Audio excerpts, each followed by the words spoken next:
Convido o senhor Silvio Eduardo Marques Figueiredo, que terá como tema Procedimentos de Regularização Fundiária pela Lei 13.465 de 2017 e Decreto-Lei 9.310. O senhor Silvio Eduardo Marques Figueiredo é arquiteto, consultor e sócio da Urbalegis.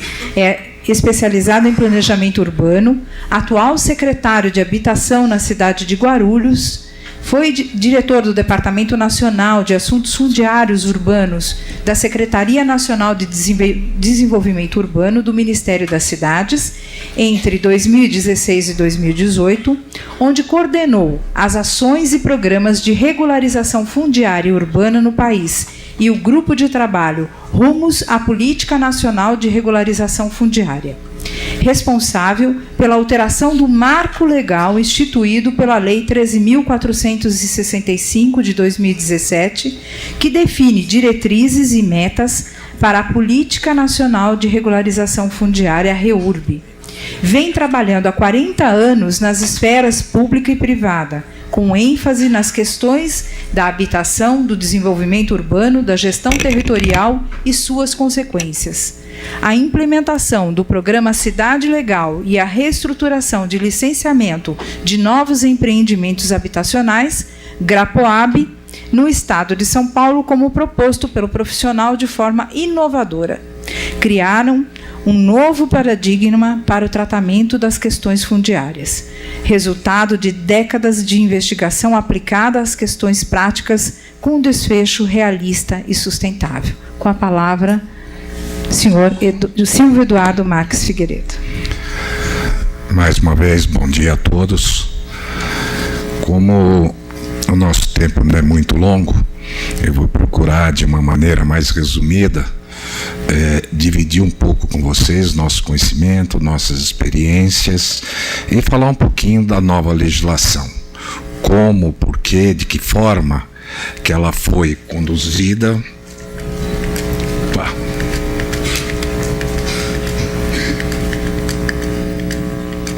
Até eu me entender aqui com o equipamento. Bem, em maio de 2016, eu fui convidado pelo então ministro das Cidades, Bruno Araújo, a compor a equipe do Ministério das Cidades, pois havia uma preocupação muito grande do atual governo com as questões fundiárias no país. Havia o interesse que se desenhasse uma nova política fundiária para o país. Então, final de maio, eu assumi como diretor do Departamento de Assuntos Fundiários do Ministério das Cidades. Primeira preocupação, enquanto diretor, com a equipe do Ministério, foi tentar conhecer quais eram os problemas que o país enfrentava com relação à regularização fundiária. Por que ela não avançava? Então, a nossa primeira ideia foi mapear no país o porquê dela não avançar, onde é que ela enroscava, quais eram os entraves que a regularização sofriam, que os municípios, as dificuldades dos estados, dos municípios, em especial dentro da Amazônia Legal, todo o nordeste do país, ou seja, o país como um todo. Então, partindo desse mapeamento, hora que tomamos conhecimento do porquê, como é que a regularização estava sendo tratada, a ideia foi realmente desenhar e trazer um novo marco legal, uma nova legislação para o país. Em agosto de 2016, através de uma portaria ministerial, foi criado um grupo de trabalho, no qual eu fui o coordenador, onde procuramos trazer para esse grupo, para essa discussão, diversos atores que trabalhavam direto com a regularização das mais diferentes regiões do país. Tivemos uma participação muito grande dos tribunais de justiça, através de 2 desembargadores indicados pelo CNJ, os oficiais de registro de imóveis, através do IRIB. Tivemos também uma participação muito grande do CREA-CONFE, que nos acompanhou.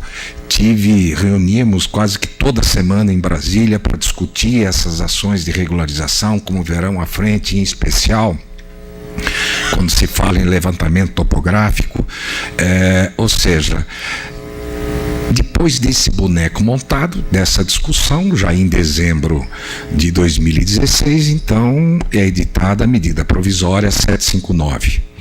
Confesso aos senhores que eu fui um dos que mais brigou para que essa legislação fosse alterada por medida provisória.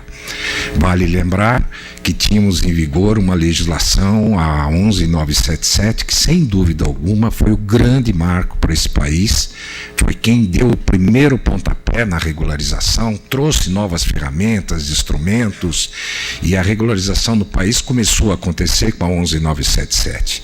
Porém, ao longo dos 8, 9 anos de aplicação, como eu disse aos senhores, como é natural de toda a legislação, que a gente só vai saber realmente a eficácia com ela no dia a dia, né, trabalhando com ela.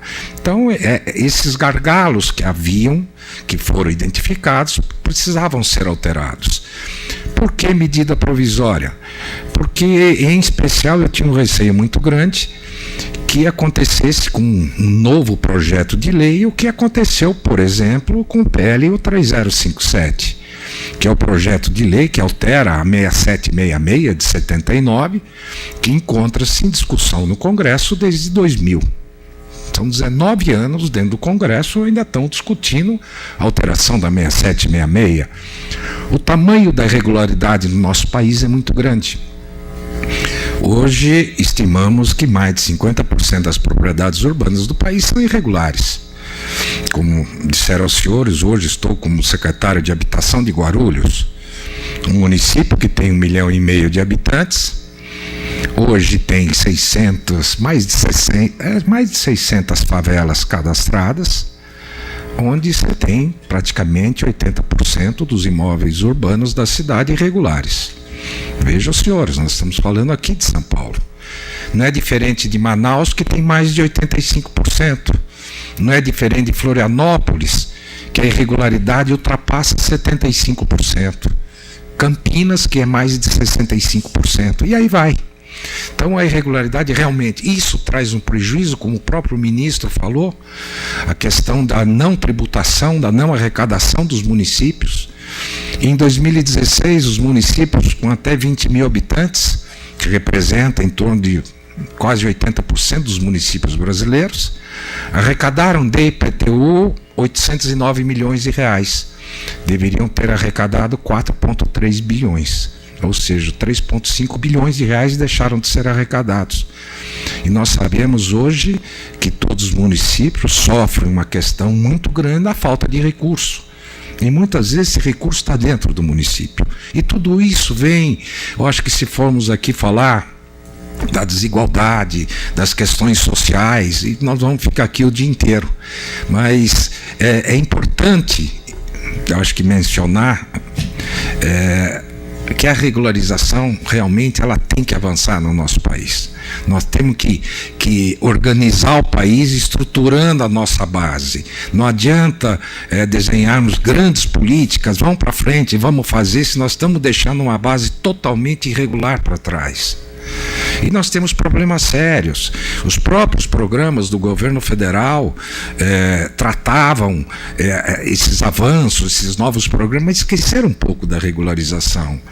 Hoje, dentro do Ministério, nós temos lá em torno de, estava comigo, 987 mil unidades, PAC, OGU, Minha Casa Minha Vida, irregulares.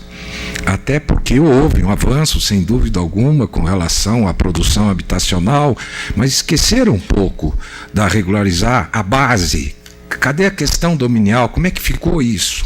Então, em dezembro, 22 de dezembro de 2016, foi editada a medida provisória 759, isso enviado ao Congresso Nacional, 6 meses de discussão dentro do Congresso, julho de 2017, surge a 13465.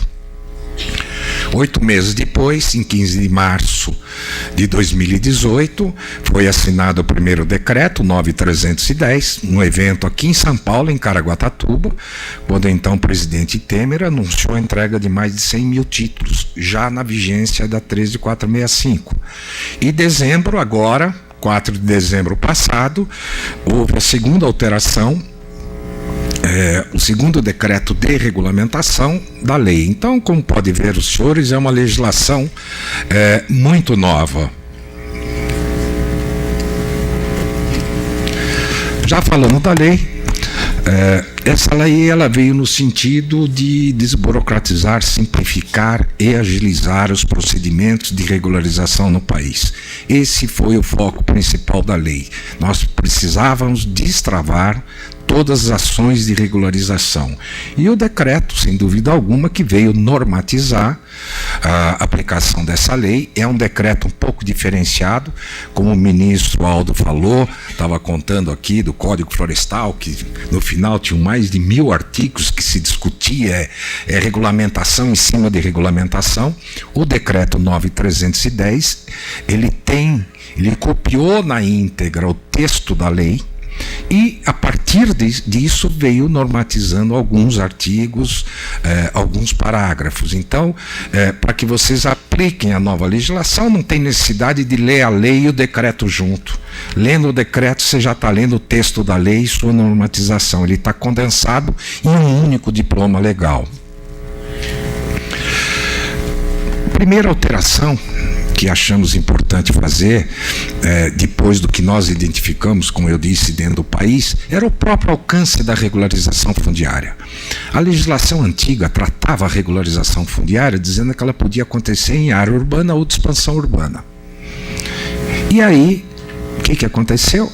Travou a regularização dentro da Amazônia, interior do Nordeste, onde nós temos centenas, milhares de núcleos urbanos que estão inseridos dentro da floresta, que estão dentro das regiões mais afastadas das cidades e que não eram consideradas como áreas urbanas ou de expansão urbana.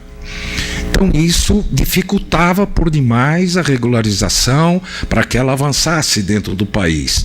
Então o novo conceito trabalha os núcleos informais com usos e características urbanas e não importa se ele está na zona rural ou zona urbana. Se é um núcleo que tem usos e características, tem aquela finalidade urbana, ele vai ser regularizado como área urbana, mesmo inserido em zona rural. Vejam, prestem bem atenção quando a gente fala, existem alguns críticos que dizem, não, mas agora estão regularizando, estão aumentando a área urbana sem legislação. Não é isso. Aqui nós estamos tratando de núcleos urbanos já implantados, já consolidados. Gente, eu, com a experiência aí pouca que eu tenho, eu só conheço duas maneiras da gente trabalhar a regularização. A primeira é a mais fácil delas. Vamos passar com o trator por cima, você derruba tudo, elimina, acabou a irregularidade, está resolvido. E o segundo, o que é? Regulariza. Não tem meio termo. Não dá para a gente ficar impondo uma série de regras.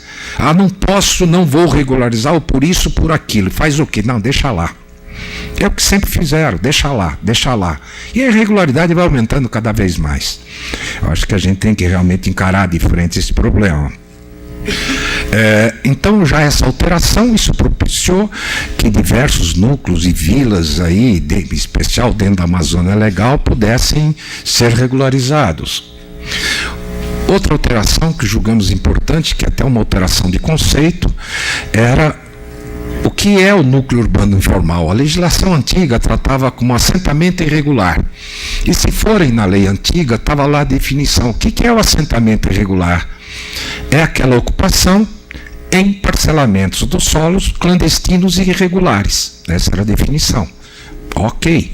Então nós estamos dizendo que o assentamento era uma ocupação em parcelamento do solo, ou seja, loteamento e desmembramento.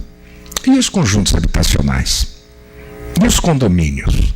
O primeiro problema que o país enfrentou foi em João Pessoa, quando a Coab e a Prefeitura de João Pessoa regularizou mais de 35 mil unidades, conjuntos habitacionais feitos pela antiga Coab de João Pessoa, Isso foi ao registro, quando chegou, o oficial recusou o registro, dizendo que não se trata de regularização. Isso não é parcelamento do solo. Isso é condomínio, é conjunto habitacional. Isso foi ao juiz corregedor e ele confirmou, realmente não se trata de parcelamento. Travou a regularização em João Pessoa. E isso acabou se replicando para o resto do Nordeste. Ou seja, de uma certa maneira, a regularização ficou travada. Por isso, achamos importante a alteração do conceito. Hoje falamos em núcleo urbano informal, que é aquele residencial ou não residencial, sobre a forma de quê? De parcelamento, condomínio, conjuntos horizontal, vertical ou misto, ou seja, você tem um alcance muito mais amplo, muito maior, permitindo que você regularize a cidade como um todo. Nós temos centenas de cidades no país que são 100% irregulares. Não é uma ou duas, são centenas. E mais, o assentamento tratado na legislação antiga, havia um entendimento que nós estávamos trabalhando somente com unidades habitacionais. E o comércio, o serviço e a indústria ficavam de fora. Agora não, ele fala o quê? E unidades imobiliárias residenciais ou não residenciais, ou seja, a abrangência foi muito maior. Da mesma forma, a classificação do que é o interesse social, o que é o interesse específico. A legislação antiga previa, para que o município pudesse enquadrar como de interesse social, tinha algumas regrinhas que tinham que ser seguidas, entre elas, ou estar numa ZEIS, criada por plano diretor ou legislação específica, ou ter mais que 5 anos de ocupação mansa e pacífica, ou a uso capião urbano, ou ser um núcleo urbano consolidado. Aí o que era o consolidado? Aonde definia? Vai lá na 6766. Ele diz que é aquele núcleo que tem mais de 50 habitantes por hectare. 50 habitantes por hectare. Eu não sei se os senhores sabem, mas o lote de interesse social dentro da Amazônia Legal é de 1.000 metros quadrados. E daí para frente. Ele fica entre 1.000 e abaixo do módulo mínimo fiscal, que são 2 hectares, que são 20.000 metros. Não vai atingir os 50 habitantes por hectare? Nunca. Então você não tinha, se havia dificuldade dos municípios para dizer é de interesse social. O que diz a nova legislação? Hoje ela é classificada por ato do executivo. E ele leva em consideração o quê? A condição socioeconômica da população. Não é pelo fato de ele estar numa ZEIS ou de ter aquele adensamento que aquela população deixa de ser pobre, não é por aí. O que define se ele é de interesse social ou não, realmente é a sua situação socioeconômica. Então, com isso, simplificou mais o procedimento, a forma com que o município ele vai classificar a modalidade. Da mesma forma, a classificação dessa modalidade pelo município, quando você pega um bairro, lá um loteamento, você vai dizer, mas é interesse social ou é interesse específico? Essa classificação ela pode ser feita de forma integral, parcial ou por unidade imobiliária. O que quer dizer isso? Você tem lá uma quadra que é todinha de interesse social, no meio você tem lá uma farmácia grande de uma rede qualquer. Ora, essa farmácia é interesse social? Não, de forma alguma. Então você, na classificação, você pode classificar por unidade, dizendo os lotes da quadra tal, tal, tal são de interesse social, e lote tal e tal são de interesse específico. Agora, por que dessa importância disso? Porque, no fundo, gente, a classificação é saber quem paga a conta. O que é de interesse social? Todos os atos registrais e cartoriais são gratuitos. A implantação da infraestrutura essencial corre por conta do poder público. E no interesse específico? Não. Toda a implantação da infraestrutura, todos os projetos, estudos, todos os taxas e emolumentos serão custeados por quem? Pelos beneficiários, pelo titular do domínio, a quem deu causa àquela irregularidade. Ou seja, não corre por conta do poder público. O poder público pode regularizar o de interesse específico? Eu entendo que pode, não, que deve. Desde que aquele titular não faça, o município notifica, faz e cobra. Tudo que ele fizer, ele vai cobrar. Desde o primeiro estudo, projeto e implantação da infraestrutura. Deve ser cobrado, sim. De quem?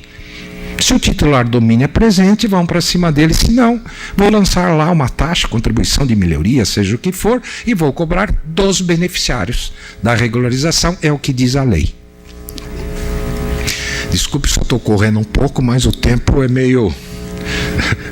já me mostraram a plaquinha aqui, né? A nova legislação trouxe uma série de instrumentos e ferramentas, e eu vou mencionar algumas delas. E dentre esses instrumentos aqui, nós temos instrumentos aqui que são urbanísticos e temos outros instrumentos que são jurídicos, instrumentos de titulação. Mas o rol de instrumentos trazido pela lei, ele é muito grande. Eu acho que alguns merecem destaques, como o primeiro, a legitimação fundiária. O que é a legitimação? É uma nova forma de você titular aqueles ocupantes, e a legitimação, ela é originária, ou seja, é aberta uma nova matrícula que não traz nenhum tipo de gravame. Tudo que acontecia na matrícula anterior daquele imóvel fica para trás. Por que isso foi feito? Nós temos hoje no país, gente, e vocês conhecem com certeza, imagine aquele bairro que foi feito há 50, 60 anos atrás, que lá no interior era a ponta da fazenda, que virou o bairro da cidade. Aquele fazendeiro morreu, não fez inventário, não tem herdeiros, não tem nada, mas você vai no cartório, levanta, existe lá uma matrícula, que era a matrícula mãe, ou aquela transcrição que era da fazenda lá. Como é que você pode regularizar? Como é que podíamos regularizar e dar o título de propriedade para os atuais ocupantes? Só correndo atrás do Dr. Leomar. Tinha que ir para juízo, pedir uma autorização judicial, abrir uma uso capião, porque não tinha outra forma. E isso é uma realidade do nosso país. Nós temos cidades inteirinhas que ainda, se for buscar, não tem transcrição, não tem matrícula, mas está lá no livro, sabe do que? Da Cúria. Ela era todinha da igreja. Está lá a inscrição, que era o primeiro registro, que era o paroquial. Essa nova figura, é bom que se diga que a regularização, ela só acontece se houver bom senso e se houver concordância de todos. Se houver discordância, vamos ver à frente, ela caminha para um outro lado, mas ela só existe havendo consenso. O que é feito? Hoje o município faz o projeto de regularização, faz um levantamento onde ele identifica quem são os atuais ocupantes, através de uma lista feita em Word, Excel, como vocês quiserem, põe a qualificação dessas pessoas, isso é enviado ao registro, e o registro já abre as matrículas diretamente no nome daquelas pessoas. Ou seja, para um ato administrativo, você vai transferir a propriedade de um particular para outros particulares. Então, é uma figura nova. Isso foi muito discutido dentro do Congresso, isso foi muito discutido dentro do CNJ, havia uma preocupação muito grande, mas não fere direito de propriedade, é constitucional, não é constitucional? Ou seja, isso foi uma discussão que se avançou muito.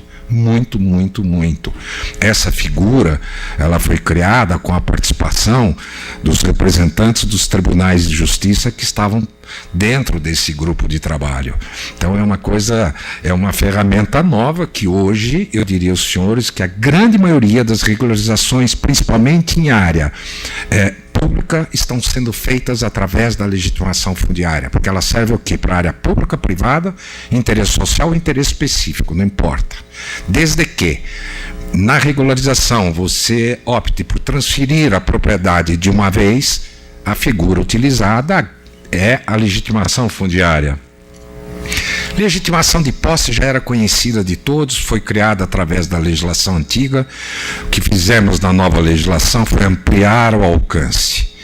Na legislação antiga, a legitimação de posse só podia ser dado a imóveis residenciais com até 250 metros quadrados. Nada mais é do que o artigo 183 da Constituição a uso capião urbano.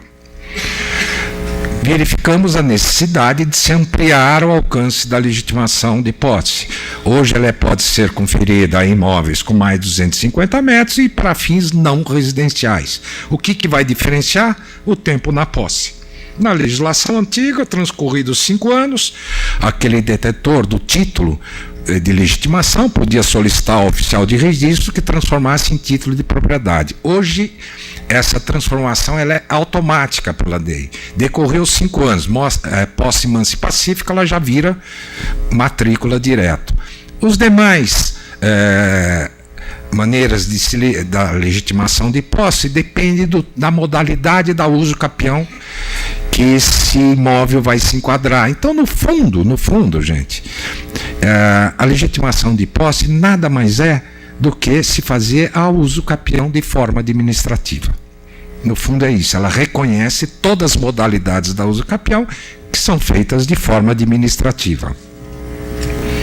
Direito real de laje, uma figura nova, muito discutida, não inventamos a roda. Copiamos o direito real de laje, que foi uma mescla do Código Civil francês, suíço, italiano e português, em especial o Código Civil português. Trata essa matéria, o nome lá é direito de sobrelevação.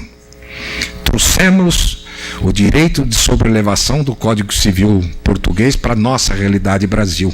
E aqui tinha que se chamar laje, né? Depois do churrasquinho na laje, da festinha na laje, é o direito real de laje. Permite o quê? Que se regularize unidades sobrepostas de forma que cada uma delas tenha sua matrícula independente. Pela legislação antiga, vamos falar, uma casa em cima da outra, eu conseguia regularizar, eu conseguia titular esses dois moradores ou proprietários? Sim. O que eu tinha que fazer? 4.591. Incorporação, convenção de condomínio, abre CNPJ, elege o síndico, e aí vai. Para dizer que duas pessoas teriam o quê? Uma matrícula da fração ideal. O que é o direito real de laje?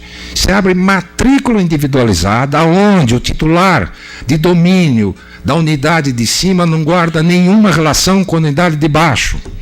O dono da casa de baixo, ele é dono da casa e do terreno. O de cima é dono do espaço aéreo e da laje. Nada a ver com a unidade de baixo. Isso funciona? Funciona. O maior exemplo, criatividade, né, do brasileiro é São Paulo. O metrô está lançando agora um programa em parceria com a prefeitura, uma PPP, onde ele está instituindo o direito de laje em cima das estações de metrô. Em cima das estações, daquela mega laje que os senhores conhecem, vão sair o quê? Edifícios residenciais de interesse social. Aí vão dizer, mas como assim? Se ele não tem relação com a laje de baixo? Porque quando você compra um apartamento, você tem o quê? Uma fração ideal do terreno. Em São Paulo ele vai ter o quê? Uma fração ideal do direito de laje. Ele não vai ter a propriedade do terreno mesmo, porque ele seria dono do trem que está passando embaixo dele, ué. Do metrô, da estação do metrô. Vejam de que forma isso já avançou. Então isso, em São Paulo está acontecendo isso. No decreto de regulamentação, ele é muito claro, ele traz todas as regras. Vamos perguntar, mas se você quiser reformar a casa de baixo, eu posso? Tem lá toda a regrinha, está lá no decreto. Não temos tempo aqui de discutir, de avançar, mas lógico que você não vai começar a tirar a parede e cai a casa de cima. Ou você começar a construir em cima, você afunda de baixo. Então tem todo um regramento, como é que isso deve ser feito. É importante mencionar que essas novas ferramentas, para que pudessem ter efeito, foram feitas alterações em mais de 28 leis no país, em especial o Código Civil, Lei de Registros Públicos, 6766, 4591, Lei das Incorporações, ou seja, várias legislações no país foram alteradas para que isso pudesse surtir efeito. A arrecadação de imóveis é uma coisa nova, porém velha. O que a lei fez? Foi buscar o artigo 1276 do Código Civil, 2002. O que é isso aqui? Qualquer imóvel que esteja abandonado, construído, edificado ou não, desde que seu proprietário não pague os impostos há mais de 5 anos, por um ato do executivo, do secretário, do chefe de seção, divisão, seja quem for, por um ato do executivo, o município toma posse desse imóvel. Ele entra na posse do imóvel. E ele entrando, a lei permite que ele faça a benfeitoria que ele quiser. Decorrido 3 anos da data da arrecadação, a titularidade muda. Ela deixa de ser privada e passa a ser um imóvel público municipal. Aí vamos dizer, mas peraí, eu tenho um terreno vazio, eu entro, começo a construir em cima, aí aparece o proprietário nesse terreno e fala, o terreno é meu. A lei prevê, maravilha. Ele pode ter a posse de volta, desde que, previamente, ele pague tudo que ele deve e tudo que a prefeitura gastou. Aí ele tem a posse. Se não o fizer, como dizem aí na gíria, né, perdeu. Já era. Então veja que ferramenta foi resgatada do Código Civil. Não é novidade dessa lei, mas a ferramenta urbana que você tem para que induzir, acabar com a especulação dessas áreas, desses terrenos. Temos aqui em São Paulo um grande exemplo, São Bernardo do Campo, foi acho que um dos primeiros que saiu com uma legislação. O primeiro ato, eles tomaram posse, se não me engano, de 7 ou 8 postos de gasolina que estavam abandonados dentro da cidade. Você vai dizer, mas posto de gasolina? Sim. Por quê? Serve para fazer habitação? Nem pensar, deve estar tudo contaminado lá embaixo. Mas sabe o que eles fazem com a área? Arrecadou, depois que você transferiu, a propriedade mudou, vende e o recurso vai para o fundo da habitação para construir novas unidades. É uma forma de se trabalhar. Condomínio urbano simples também é uma nova ferramenta. É uma nova ferramenta importante. Imagina os senhores aquele imóvel, aquele lote legal, em que existe mais de uma unidade imobiliária. A família mora, a primeira filha casa, vai lá no fundo, constrói uma casinha, o filho constrói um puxadinho atrás, e aí essa pessoa fala, poxa, eu quero separar para que cada um seja dono da sua casa. Dava para fazer na lei antiga? Sim, mesma coisa, incorpora, convenção, abre CNPJ, elege síndico, aquela parafernália. O que diz a nova lei? Basta você fazer uma descrição técnica da área que cada uma dessa unidade ocupa, o restante era uma área de uso comum, vai ao cartório, ele já abre direto, institui o condomínio, sem necessidade de fazer convenção, incorporação, eleger síndico, nada disso. É uma forma simplificada de você instituir um condomínio e titular cada um dessas unidades. Lógico, nesse caso é condomínio, ainda vai ser infração ideal. E a área de uso comum, que diz a lei, deverá ser tratada entre os condôminos lá, através de instrumento particular, da forma que eles quiserem. Vão combinar quem paga a luz, quem vai ali, a entrada, e aí vai. Então é uma maneira simples e ágil também de se titular. Condomínio de lotes era mais do que conhecido dos senhores.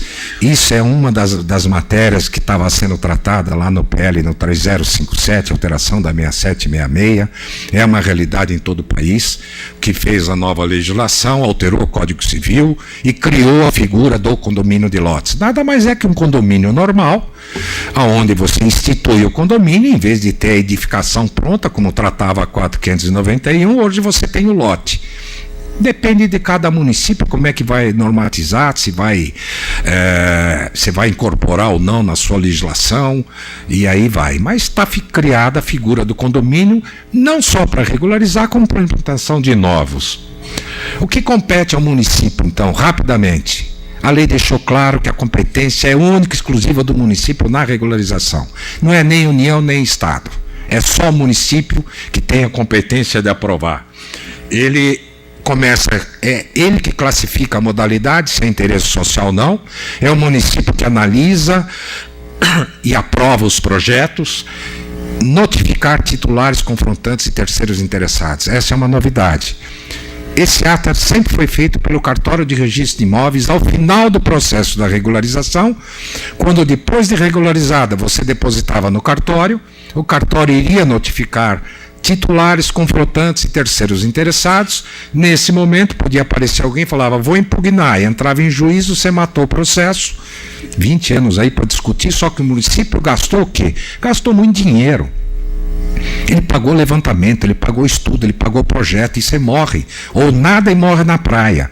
Qual foi a ideia? Trazer isso para o início do processo. O município, ao abrir o processo, se ele já fizesse a notificação por edital, se houver alguma impugnação, ela vai ser discutida no começo do processo.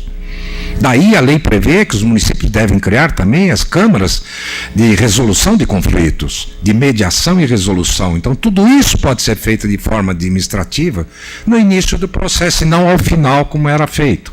É uma novidade da lei.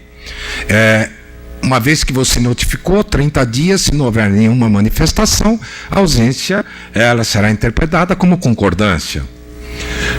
E aí vem, que aqui, avançando um pouco na área dos senhores aqui, esse capítulo que consta do decreto 9.310, que fala do levantamento topográfico georreferenciado, o artigo 28, 29 e sequentes, ele foi totalmente escrito e redigido pelo CONFEA.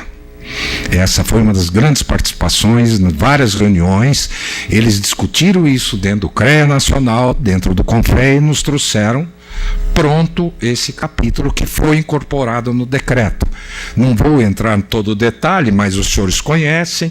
Ele define, que eu achei muito importante, o que é um levantamento topográfico georreferenciado. Não é um levantamento, é um conjunto de atividades. Começa com o plano altimétrico cadastral, outros levantamentos georreferenciados que são necessários à regularização. Vejam lá, planta de perímetro, memorial descritivo. Os memoriais têm que ser georreferenciados, sim. Está aqui no decreto, está na legislação federal. E qualquer descrição técnica imobiliária, outros documentos. Mas ele diz como é que os levantamentos vão ser feitos. Ele fala dos limites das unidades. Diz aí que o vértice definidor dos limites terá natureza tridimensional, ou seja, nós estamos falando o quê? Coordenada, latitude, longitude e altitude. Fala do erro posicional esférico máximo de 8 centímetros. Ou seja, toda essa regra, todo o capítulo do decreto foi escrito pelo CONFEA-CREA. Aí, o que compõe o projeto da regularização, que começa com o levantamento, planta de perímetro. Isso vale a pena mencionar. O que é a planta de perímetro? Era a antiga demarcação urbanística que vocês conheciam da legislação antiga. Ela simplesmente foi incorporada dentro do projeto da regularização. Aqui traz grandes novidades, em especial alterações da 6.015, que é a Lei de Registros Públicos. Para que serve a planta de perímetro? Ao fazer o levantamento, você vai identificar numa planta quantas matrículas, se tem matrícula, se é parte de uma, se é matrícula inteira ou se não tem matrícula. Identificando nessa planta, quando isso chegar a registro, o que diz a lei? Vamos supor que você pegue pedaço de 2 matrículas. Como é que tratava a lei antiga? Primeiro o oficial ia dizer, faça a unificação de matrícula. Você unificava. Agora desmembre a matrícula, você desmembrava. Agora tem que apurar o remanescente. Gente, para a nova legislação, para a regularização, não existe mais desmembramento de matrícula, unificação de matrícula, retificação de área e apuração de remanescente. Acabou. O que diz a nova lei? Essa planta de matrícula ela vai ter uma descrição do perímetro da área a ser regularizada, o primeiro ato do oficial, abre matrícula nova.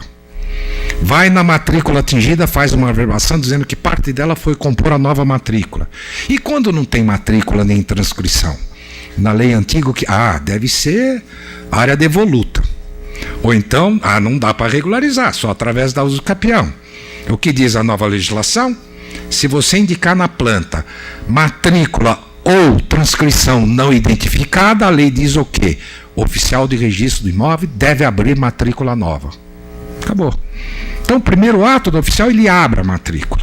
Então, acabou essa discussão do que fazer, se eu retifico, se eu unifico, se eu apuro remanescente. Não tem mais nada dentro da nova legislação. Projeto urbanístico, os senhores conhecem, estudo técnico para área de risco, importantíssimo falar.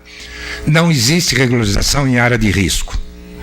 O que diz a lei? Identificada uma área de risco, primeiro se faz um estudo técnico para comprovar que esse risco pode ser ou controlado ou eliminado.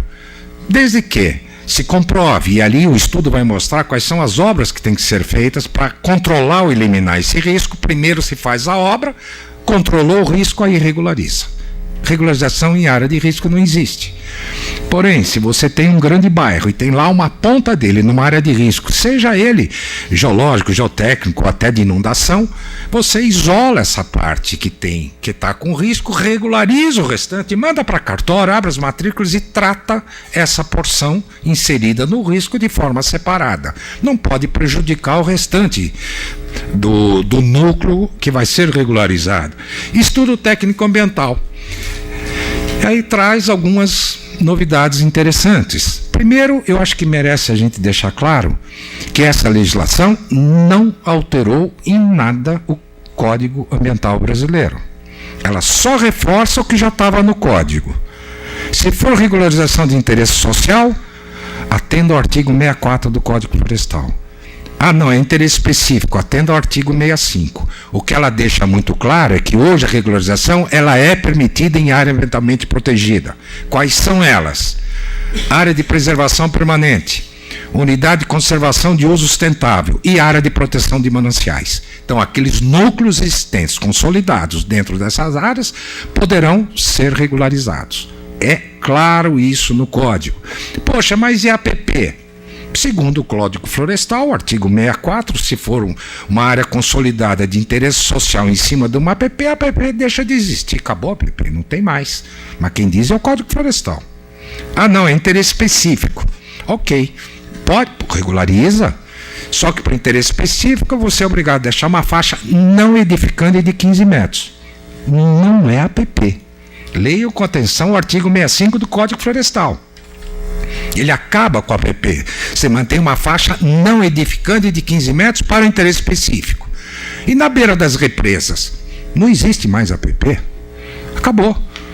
Como assim? Acabou. Aquela faixa de 50 metros para a área urbana, de 100 metros para a área rural, não existe mais. Hoje a faixa de preservação e a distância entre a cota máxima operacional e a cota maximorum. O que quer dizer isso? Cota máxima operacional é aquela da cota cheia da represa, é a máxima dela. A maximorum é uma diferença que você chega na cabeceira do extravasor da represa, em que você é obrigado a abrir as comportas, senão rompe a represa. Que diferença dá isso? Se pegarmos aqui na Cantareira, o sistema Cantareira que abastece São Paulo, dá 1,5 metro. Essa é a faixa de preservação, que se for ver está dentro da área já desapropriada da represa. Cronograma passa a ser obrigado. Tenho 40 minutos? Ah, segundos. Estou achando que ele está sendo bonzinho, me mostrando 40 aqui. Falei, opa, vou falar de monte. Mas acho que não vai dar, viu, gente? Um pouco diferente até da legislação antiga. E essa legislação sofreu muito crítica, dizendo que ela estava aí regularizando a cidade de papel, era só a regularização que tratava do papel. Não é verdade. Isso é uma inverdade muito grande mesmo, porque nessa nova legislação você é obrigado, ao regularizar, implantar a infraestrutura essencial. A regularização ela não é só documental, ela é urbanística e ambiental também.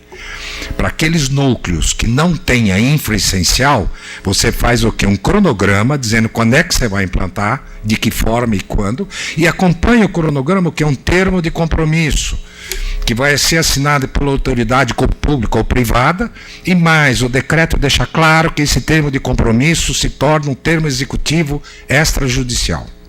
Então, a obrigatoriedade hoje na regularização ela é total. Ela é documental, ela é urbanística, ela é ambiental. Aprovação do município. Gente, olha aí o município, os municípios presentes. O que é a aprovação? Ela corresponde à aprovação urbanística e ambiental.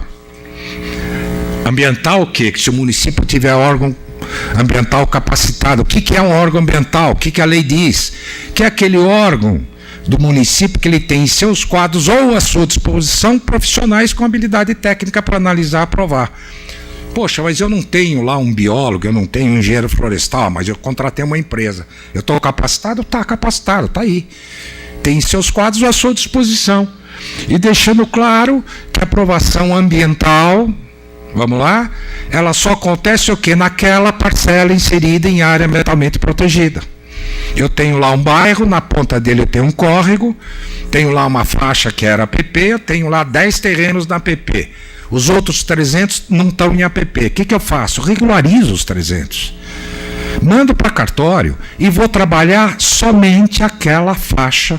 Então, o estudo não recai sobre o núcleo como um todo, sim na parcela que está inserida. Isso é tanto para a área ambiental quanto para a área de risco. É dessa forma que se trabalha.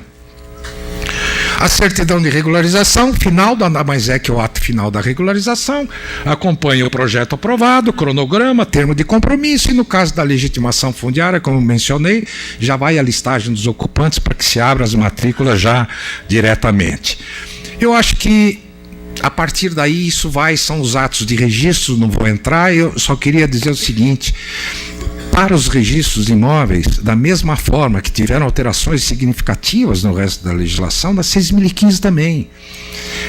Antes vocês davam entrada no registro de imóveis, aí vem uma nota de devolução depois de 3 meses, aí depois vem outra e ninguém tem mais nada. O que diz a lei hoje? Ao depositar no registro de imóveis, ele tem 15 dias para emitir a nota de devolução. Se ele não o fizer, ele tem 60 para concluir o registro. Está lá claro na lei. E aí tem mais um artigo na sequência que diz o quê? Que o oficial de registro de imóveis, que não cumprir os dispositivos da lei ou retardar injustificadamente o registro, estará sujeito às penalidades do artigo 44 da 11.977, que é multa de mais de R$100.000, mais extinção da delegação. Ele perde o cartório. Está claro na lei. Então, de uma certa maneira, a forma que foi achado para que isso acontecesse bem mais rápido, como eu disse aos senhores. E eu acho que era isso. Desculpe se eu corri, mas o meu companheiro de mesa aqui veio me cutucando aqui, e a partir daí estou à disposição dos senhores. Obrigado. Não chegou nenhuma pergunta, né? Bom dia a todos. Eu acho que a palestra aqui do Silvio foi bastante esclarecedora, né? Essa experiência que ele tem aí na parte de legislação, eu acho que veio enriquecer o nosso conhecimento. Obrigado, Silvio. Eu agradeço aos outros palestrantes aqui, no nome do arquiteto Silvio. Obrigado a todos. Eu acho que não tem nenhuma... Tem alguma pergunta? Nenhuma pergunta, tem, né? Sim. Tem? Você escreveu a pergunta por escrito? Escreveu? Ah, tá bom. A gente aguarda, então. Pode ficar tranquilo. Só um instante, mais alguma pergunta? Alguém mais escrevendo? Já tem alguma pergunta pronta? Por gentileza.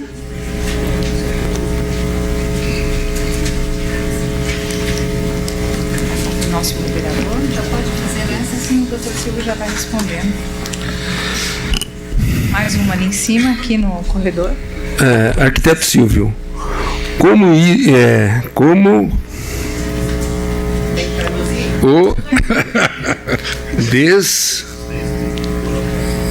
desenvolvimento do sistema habitacional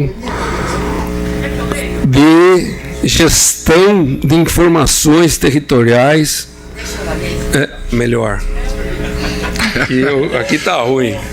Gente, letra de forma. Tá ruim. Não. Mais um. Como está o desenvolvimento do Sistema Nacional de Gestão de Informações Territoriais, no artigo 28? É o SINTEA.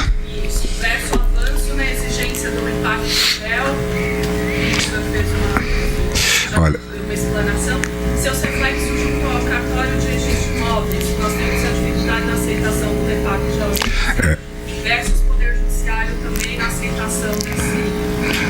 E a nossa autonomia municipal foi o modelo, a autonomia para definir qual é o padrão e a forma que isso será apresentado ao registro. E só uma finalização, nós estamos tendo dificuldade com o nosso cartório, que é Barueri, em aceitar ele que é um espelho do memorial e do projeto. Isso nós entendemos que pela lei 6766 não seria um espelho, e sim um complemento. Tá. Vamos lá, eu vou tentar te responder. Eu acho que o primeiro ponto que merece ser destacado, a lei deixa claro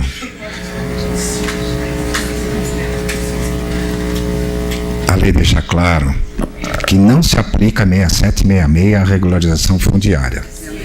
Não existe regularização fundiária na 67 e 66, ok?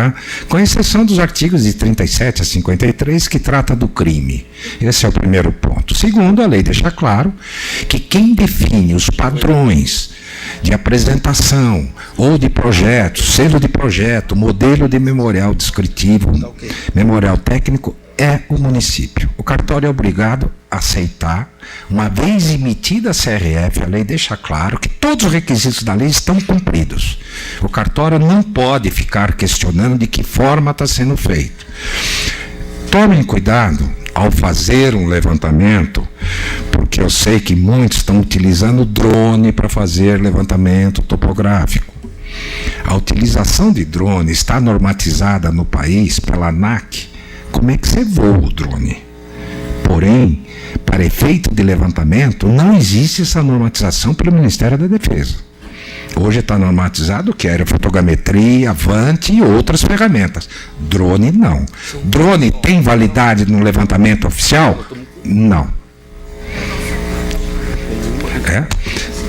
Então, isso é o que está normatizado.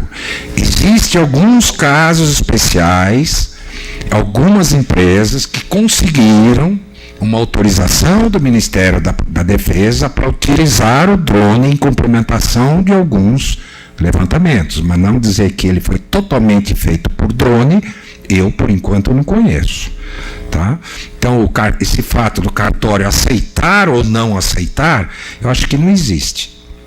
Gente, eu acho que aí vocês têm todo o embasamento legal, que se o cartório não quer aceitar, faça uma representação, suscite em dúvida ao juiz corregedor, que ali, com certeza, ele vai seguir a legislação como um todo. Temos umas 3 perguntas aqui, arquiteto Silvio. Eu posso fazer as 3 aí? Pode. Tentar Vamos lá. Resolver isso daí? Resumir tudo. É o seguinte, a Valéria pergunta: podemos usar o condomínio urbano simples quando estamos transferindo somente o lote, sem reconhecer as edificações existentes nesse lote? Isso é importante, essa pergunta, gente.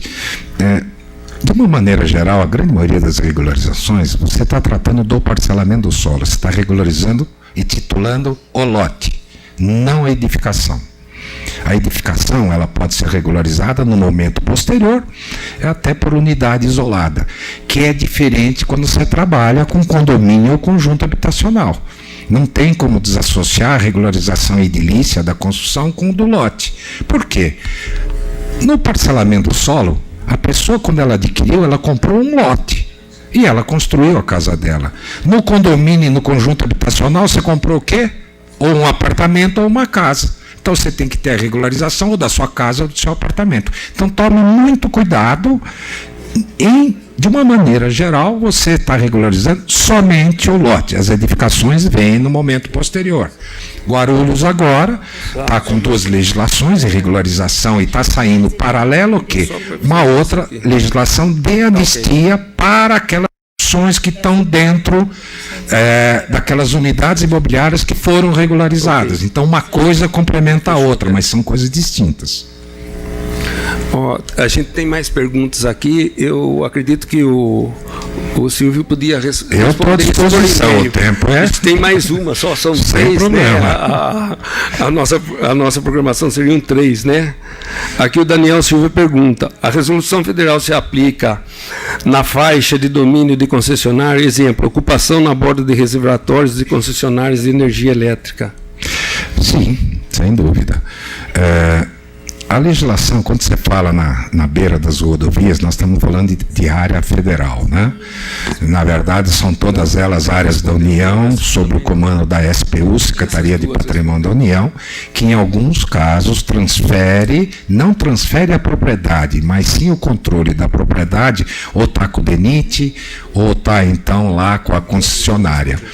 É possível regularização nessas áreas? Sim, é possível. A legislação prevê, porque essa lei, quando ela tratou da regularização urbana, rural e áreas da União. A legislação já prevê que aquelas áreas da União que estão ocupadas por núcleos urbanos informais, basta o município solicitar que essas áreas serão transferidas automaticamente aos municípios para que ele proceda na regularização. É permitido, sim. Existem casos, como o de Manaus, por exemplo, que todo o território de Manaus pertence à União, é tudo SPU. Encerro? Não. Então, a gente está com o tempo aqui apertado, então...